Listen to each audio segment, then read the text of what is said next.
치유가 시작되는 곳에서. 그날 아침 나는 텍사코 정리회사 제복을 입지 않았다. 내 딸 줄리를 만나 점심을 먹기로 했었기에. 딸아이가 자랑스러우냐고.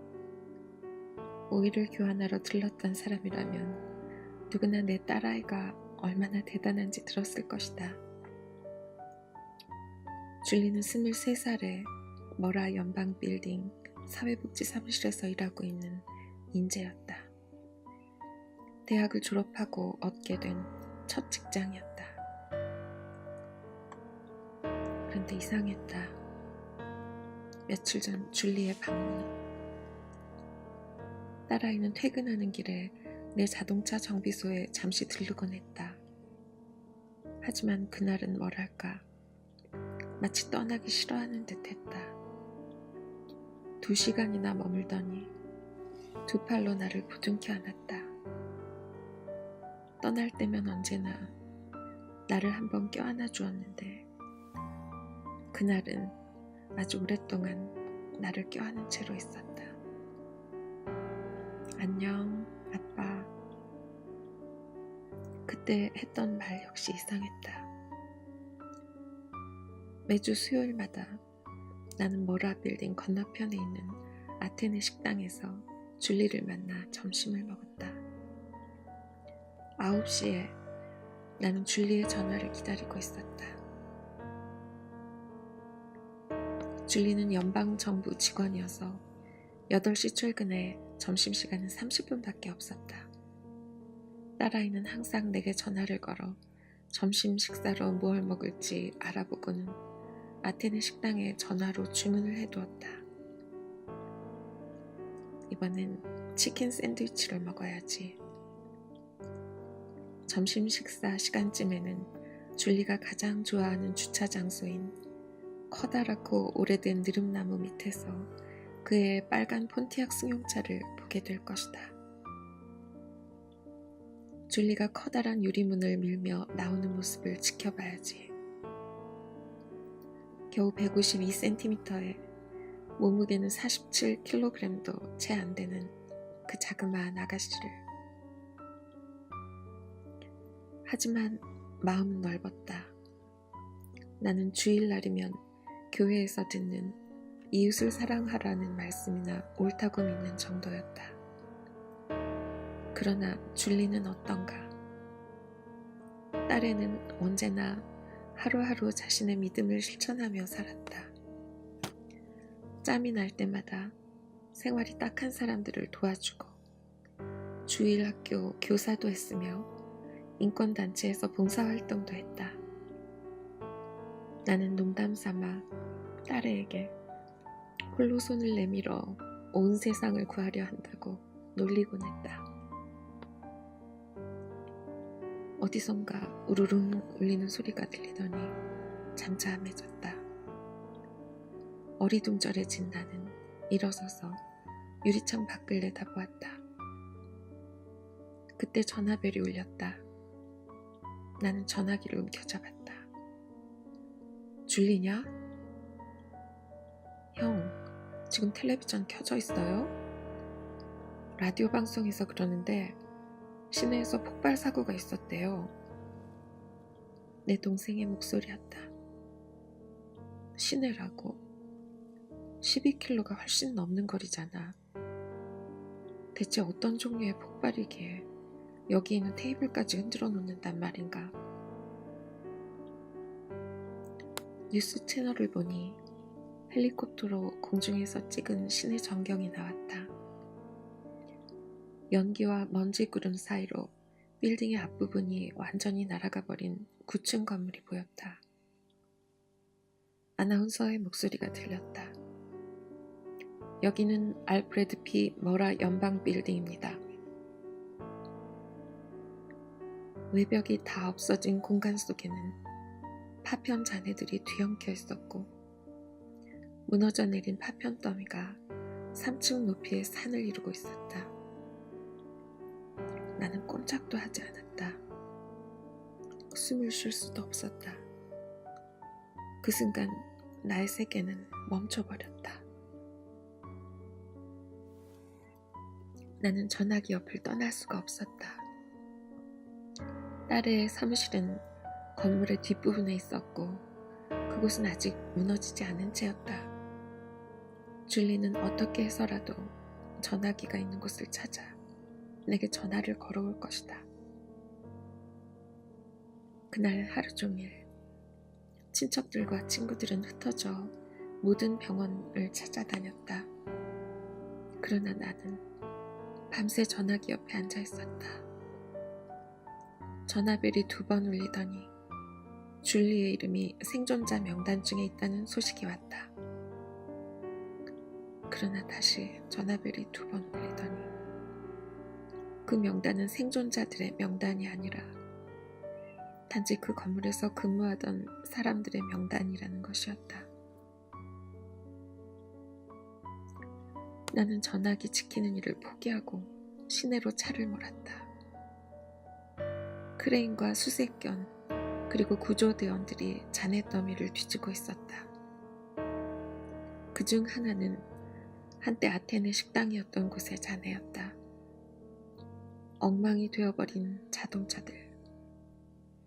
그 자동차들 속에 줄리의 빨간 폰티악 승용차도 불에 그을린 채 부서져 있었다. 느릅나무에 새로 난 봄 이파리들이 마치 아깝게 희생된 인명들처럼 여기저기 흩어져 있었다. 줄리야, 대체 어디 있는 거냐? 구조대원들이 뒤쪽 사무실에서 일하던 다른 사람들은 모두 살아남았다는 사실을 확인해 주었다. 줄리의 바로 옆 책상에 있던 여자도 팔이 약간 긁히기만 한 채 빠져나왔다고 했다. 그러나 정확히 9시 정각에 줄리는 자신이 담당할 2사람을 사무실로 데려오기 위해 자기 자리를 떠나 위층 앞쪽에 있는 대기실로 걸어갔다는 것이다. 그리고 토요일 아침 구조대원들은 안전한 곳에서 불과 몇 걸음 떨어져 있지 않은 복도에서 이 3사람의 시신을 찾아내고 말았다. 유아용 침대에 있던 어린 아기로부터 연금 신청을 하려던 노인에 이르기까지 줄리를 비롯해서 167명의 무수한 생명을 빼앗아간 사고. 이 사고가 살상을 위해 사전에 모의된 폭탄 테러였다는 사실을 안 순간부터 나는 오로지 증오심으로 내 자신을 버텨나갔다.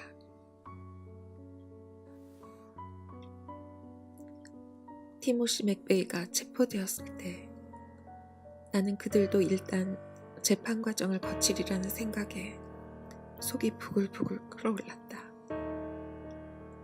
그런 짐승 같은 놈들을 어찌 단 하루라도 살려둘 수 있단 말인가. 그리고 다른 기억들이 같이 얽혀 희미하게 떠오른다. 줄리의 대학 동창들이 전국에서 몰려와 장례식에 참석한 일, 희생자 가족들이 모임을 가졌던 일, 그리고 딸아이의 무덤에 꽃을 놓아준 일. 그러나 그 어떤 것도 시간의 틀에 넣을 수가 없었다. 내게 있어 시간이란 1995년 4월 19일 오전 9시 2분에서 정지해버렸기에.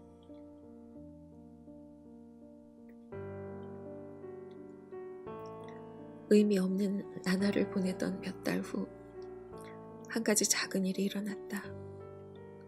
어느 날 밤 TV에서 최근 수사 상황 보도를 지켜보고 있는데 화면에 땅딸막한 남자가 화단에 몸을 숙이고 있는 모습이 잡혔다.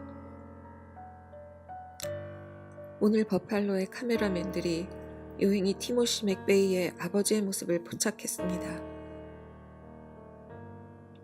나는 벌떡 일어났다. 그 사람을 보고 싶지도 않았고 그에 대한 어떤 것도 알고 싶지 않았다. 그러나 내가 스위치를 채 끄기도 전에 그 사람은 고개를 들더니 카메라를 바라보았다. 나는 단지 그의 얼굴을 흘낏 보았을 뿐이었다. 그런데 바로 그 순간에 나는 그에게서 깊은 고통의 표정을 보았다. 나의 고통과 똑같은 고통을.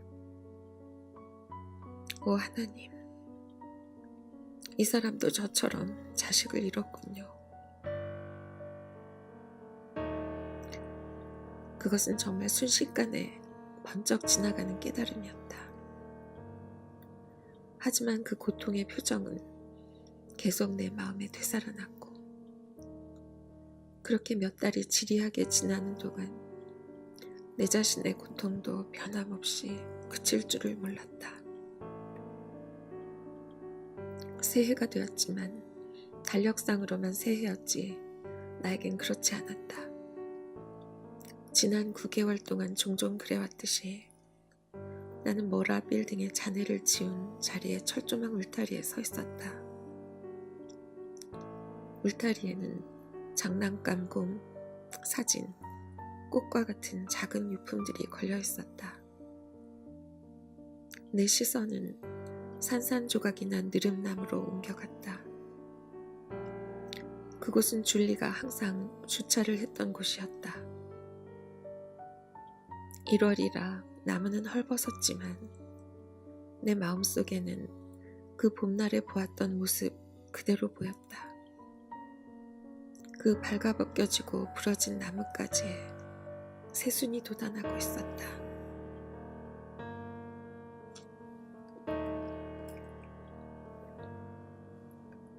그때 내 마음에 떠오르던 생각은 새 생명과는 아무런 관계도 없는 맥베이가 처형당해도 내 고통은 끝나지 않으리라는 갑작스럽고도 분명한 깨달음이었다.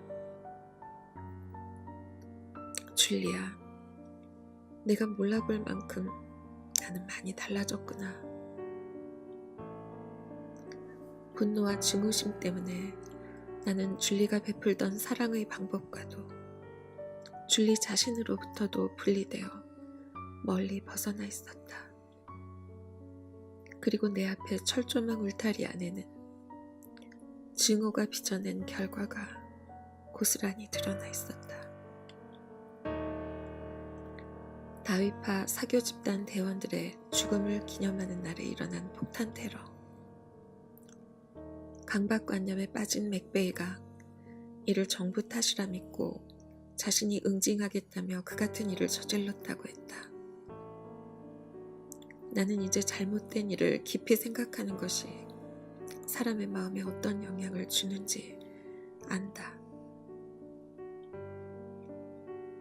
나는 다시 한번 증오가 빚어낸 최악의 결과를 이겨내고 살아남은 그 끈질긴 느릅나무 고목을 쳐다보았다. 그리고 매일매일 악행이 저질러지는 이 세상에서 그 악순환을 막기 위해 한 가지 작은 일, 즉 개인으로서 내릴 수 있는 한 가지 결정이 있다는 것을 깨달았다. 내가 맥베이의 처형을 공개적으로 부추기는 일을 그만뒀을 때 많은 사람들은 이해를 하지 못했다. 폭탄 테러 1주년을 맞아 희생자 가족들을 취재하던 한 기자가 내 심경의 변화에 대해 듣고 그것을 기사에 실었는데 그것이 전파를 타게 되었다. 나는 여러 단체에서 연설을 해달라는 초청을 받기 시작했다.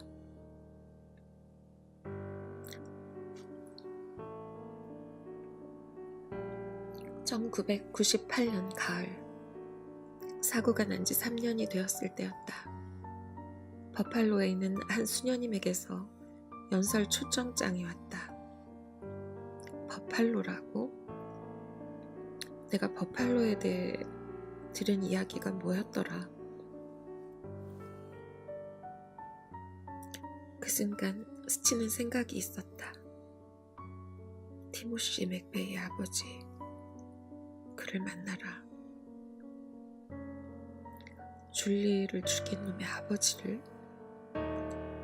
아마 줄리라면 그랬을지도 모르지만 그러나 나는 아니었다. 그자에게는 갈 수 없어.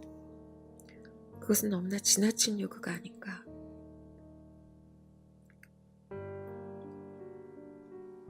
내가 혹시 맥베이 씨를 만날 방법이 없겠는지를 물어보았을 때 수녀님은 깜짝 놀란 것 같았다.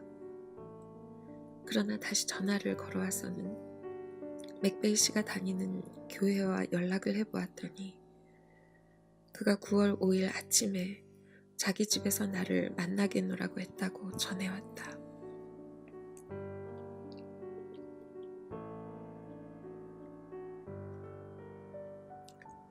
이렇게 해서 나는 뉴욕주 북부에 있는 한 작은 노란색 목조가옥의 초인종을 누르게 되었다. 문이 열리기까지 꽤 오랜 시간이 걸린 것 같았다.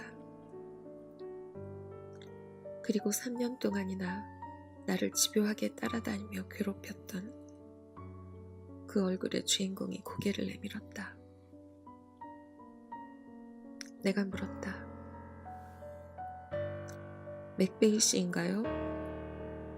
전 버드 웰치라고 합니다.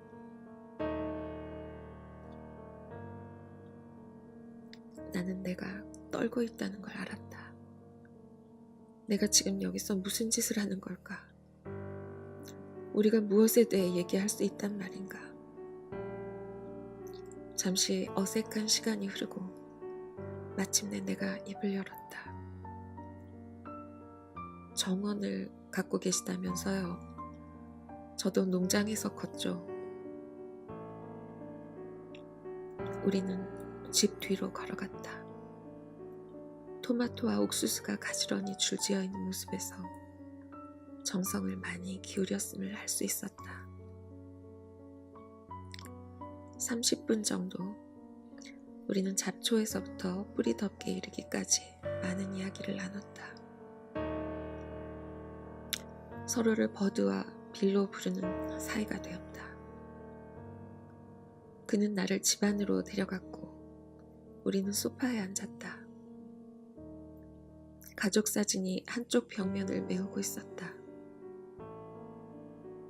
그는 자기의 큰딸과 사위 그리고 손녀딸의 사진을 가리켰다. 잘생긴 한 소년 사진에 내 눈이 멈춰 있는 걸 눈치채고 그가 말했다. 티모시의 고등학교 졸업사진이지요. 아이고, 내가 감탄을 했다. 참 잘생긴 아이군요. 미처 입을 막을 틈도 없이 그 말이 튀어나왔다. 빌도 그의 눈에 가득 찬 눈물을 주체하지 못했다. 우리가 이야기를 하고 있을 때 그의 둘째 딸인 24살 된 제니퍼가 들어왔다. 내 딸 줄리는 24살이 되어보지도 못했지만 나는 단번에 그 둘이 서로 뜻이 잘 맞았으리라는 느낌을 지울 수 없었다.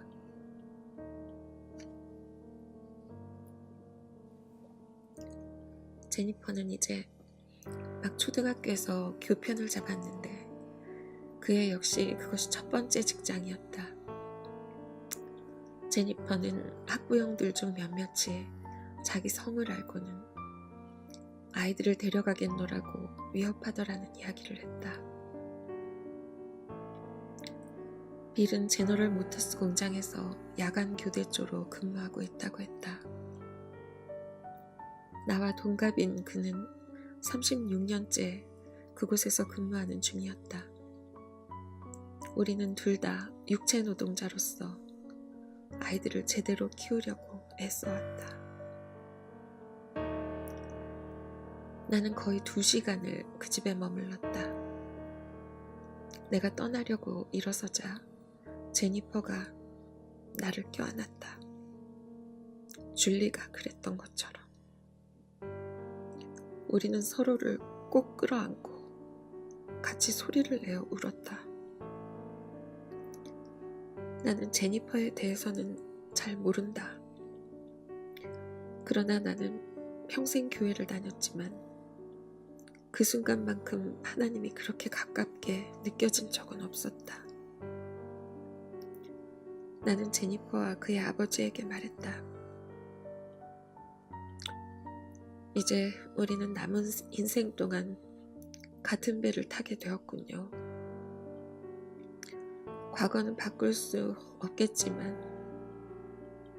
미래에 대해선 선택을 할 수 있을 겁니다.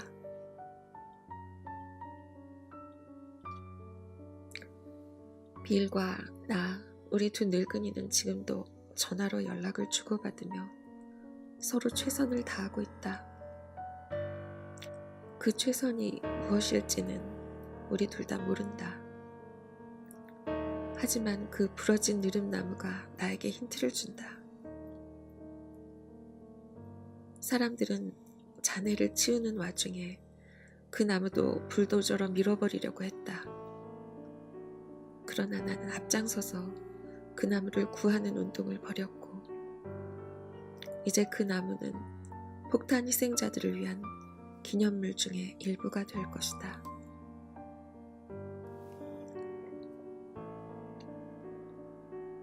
그 나무는 심하게 손상되었기 때문에 죽을지도 모른다. 그러나 우리는 언제든 새로운 생명이 그 자리를 대신할 수 있도록 그 나무로부터 충분한 양의 씨앗과 어린 가지들을 거두어 놓았다. 줄리가 남기고 간 사랑의 씨앗처럼 한 사람에게서 다른 사람에게로 다가가도록. 그 씨앗은 어디에나 뿌려질 수 있으리라. 이 세상에서 증오의 악순환으로 생기는 노출된 상처가 있는 곳 어디에나. 삶을 너무도 사랑했기에 중에서 가이드포스트 편집부 지음 가이드포스트